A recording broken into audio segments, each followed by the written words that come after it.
Buenas tardes, mi nombre es Ana Marcela Coral Vallejos. Junto a mis compañeros Tania, Eneider y David Santiago, les presentamos hoy el análisis financiero de Constructora Con Concreto S.A. para el periodo 2021 a 2025. Esta empresa colombiana con más de 60 años de trayectoria es una de las constructoras más importantes del país y decidimos analizarla porque atravesó durante estos 5 años un ciclo completo: auge, crisis y recuperación, lo cual la convierte en un caso de estudio muy rico para gerencia financiera. Con Concreto fue fundada en 1961 en Medellín. Se especializa en proyectos de infraestructura vial, edificaciones institucionales y vivienda. Sus obras más emblemáticas son el aeropuerto El Dorado y el túnel de Oriente, lo que demuestra su capacidad para proyectos de alta complejidad técnica. En 2022 ocupó el segundo puesto en el sector constructor en Colombia, con ingresos que crecieron 67% hasta alcanzar 1.3 billones de pesos. En 2025 su patrimonio es de 1.27 billones, una base sólida a pesar de los golpes y crecientes.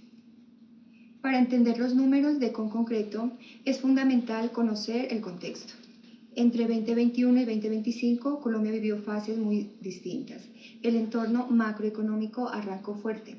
El PIB creció 7.3% en 2022, pero en 2023 apenas llegó al 0.6%, porque el Banco de la República subió las tasas hasta el 13.25%, para frenar una inflación que superó el 13%. En el plano político-fiscal, el cambio de gobierno en el 2022 trajo incertidumbres. Además, se suspendieron los subsidios de IES de BIPA durante el 2023 y 2024, lo que provocó una caída del 44.9% en ventas de vivienda. El sector constructor fue el más golpeado. Su PIB cayó 4.2% en 2023, el peor desempeño entre todas las ramas de la economía, según el DANE. Es en ese contexto donde debemos leer los resultados de Con Concreto. Gracias, Marcela. Yo soy Tania Lazo y hoy voy a analizar el desempeño financiero de la empresa. Mirando la gráfica, los ingresos de concreto tuvieron una volatilidad muy marcada.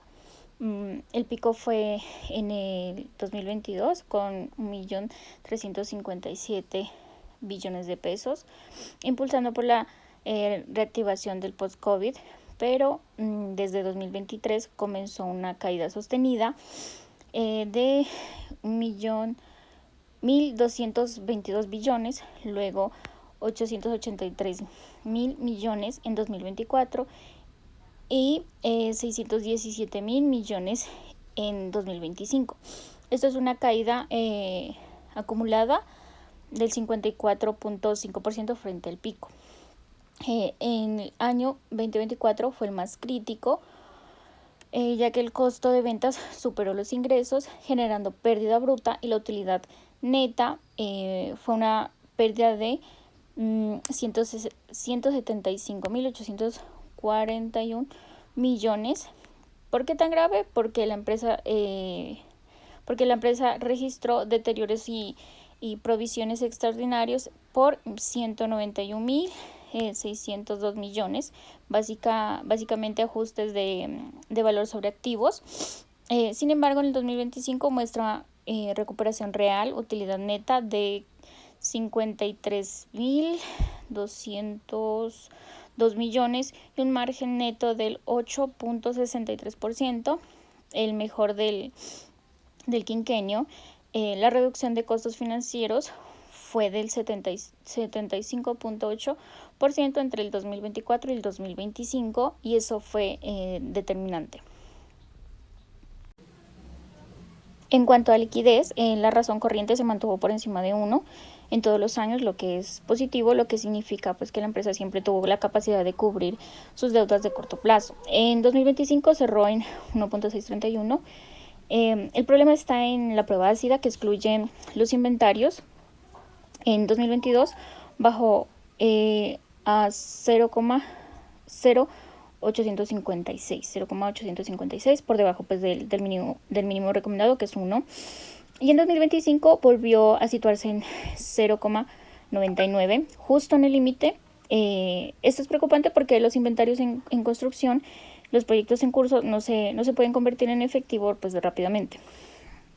En cuanto al capital de trabajo, pasó de 581 millones 581.000 millones en 2021 a 440.000 millones en 2025, una reducción pues del 24.3% en este colchón financiero que necesita una empresa para operar. Con respecto a la rentabilidad y el endeudamiento, en la gráfica podemos ver claramente la caída y recuperación de los márgenes. El margen bruto llegó al 26.86% en 2022, pero en 2024 fue negativo, menos 1.57%, porque el costo de ventas superó los ingresos. En 2025 se recuperó apenas al 1.51%, todavía muy lejos del 11.73% del 2000. Esto nos dice que la empresa aún no ha recuperado su eficiencia operativa plena. El margen neto sigue un patrón similar, positivo en 2021 y 2022, casi cero en 2023. Catastrófico en 2024 con menos 19.91% y recuperado en 2025 al 8.63%.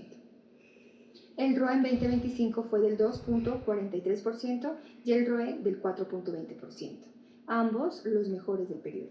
Esto confirma que el modelo de negocio de Conconcreto es viable en condiciones normales.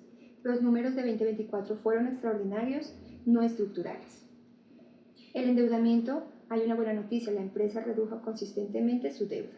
El endeudamiento total bajó del 57.14% en 2022 al 42.22% en 2025 y el endeudamiento patrimonial bajó del 133% al 73%. Los pasivos totales se redujeron en 51.5% entre 2022 y 2025. Esta es una estrategia deliberada de despalancamiento. Pero la mala noticia está en los indicadores de actividad. El ciclo de efectivo, el tiempo que pasa entre que la empresa paga a proveedores y cobra a sus clientes, aumentó de 291 días en 2021 a 362 días en 2025. Eso significa que la empresa necesita financiar casi un año completo de operaciones antes de recuperar su efectivo. Los días de cartera también aumentaron a 236 días en 2025, posiblemente por clientes del sector público que demoran sus pagos. La cobertura de intereses 2025 fue de 1.367 veces, aún por debajo del mínimo, recomendado de 1.7 veces. Muchas gracias. Para cerrar el análisis, veamos cómo se posiciona Conconcreto frente a sus competidores.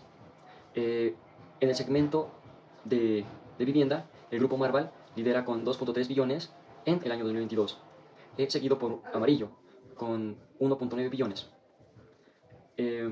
Conconcreto con 1.357 billones, que compite en un segmento totalmente diferente.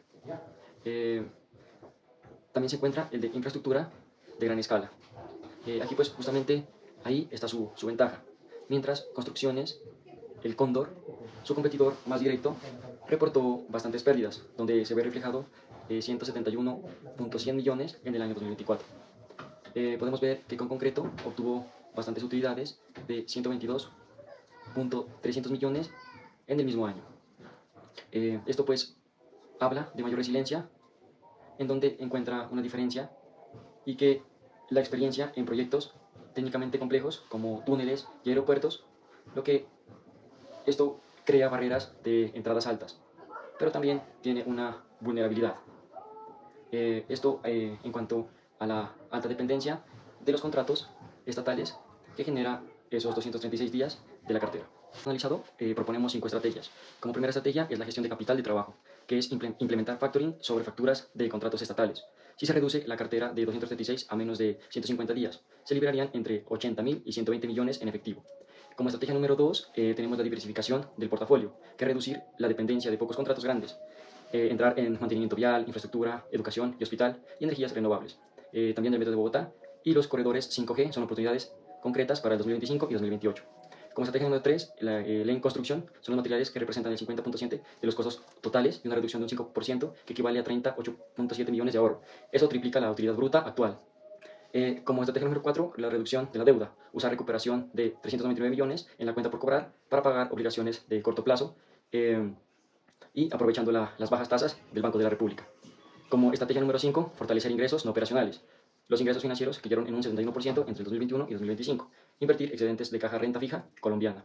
Y para recuperar recursos de los ingresos. En conclusión, tenemos una resiliencia notable, que nos equivale a un patrimonio positivo y solvencia. Esto pues pese a las pérdidas récord de 175.8 millones en el año 2024. También tenemos un desapalancamiento o exitoso que es el endeudamiento, en ese caso bajo, de un 57.14% en el año 2022 a un 42.22% en el año 2025. Esto con pasivos reducidos a un 51.5%. También tenemos la recuperación genuina en el año 2025.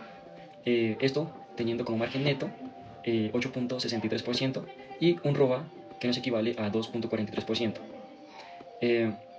Esto menos los mejores del quinquenio en términos relativos. También tenemos que es el ciclo efectivo de 362 días que eleva el costo del capital del trabajo. También tenemos la acción prioritaria, que es el factoring más la diversificación más la lea en construcción para consolidar la recuperación.